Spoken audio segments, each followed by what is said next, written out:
ИГИЛ — это воплощение двух идей, которые были выдвинуты раньше. Это, во-первых, конструктивная анархия, конструктивный хаос. И во-вторых, надо сказать, что ИГИЛ — это воплощение самого реакционного течения в современном империализме. ИГИЛ, как фашистское направление, противостоит человечеству и представляет собой большую опасность для всех людей. Во всех видах, во всех национальностях, во всех конфессиях, вот для них, для всех ИГИЛ — это явная угроза. Что касается освобождения Пальмиры, то это, безусловно, очень важное событие. Говорят, что народы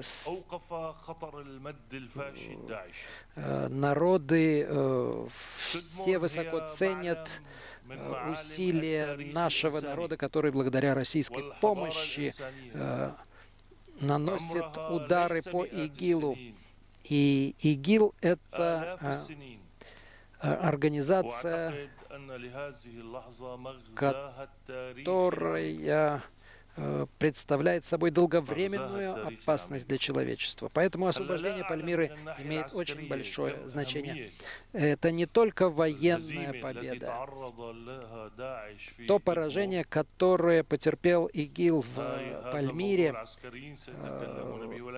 и военное, конечно, значение большое, но пусть военные об этом говорят. А я хочу сказать, что эта победа над ИГИЛом в Пальмире, это имеет очень большое духовное, символическое значение. И эта победа позволила подорвать по многом ту опасность, которую ИГИЛ представлял для самих основ сирийского государства. Опасность для всего человечества была очень велика. И ИГИЛ распространял свое влияние и в Сирии, и в Ираке. Он угрожал другим народам. И можно сказать, что человечество стояло на грани вступления в очень мрачный период своего развития. И Россия и Сирия вместе защищают таким образом всю человеческую цивилизацию, и христианскую, и мусульманскую, и любую иную. Так же, как Россия боролась в середине 20 века против гитлеризма, против фашизма той эпохи во всех его формах. И сегодня мы видим очень важное событие. События убыстряются, динамика возрастает. Я повторяю, в конечном итоге во Второй мировой войне, в битве против фашизма, был такой момент, который получил название Нормандия.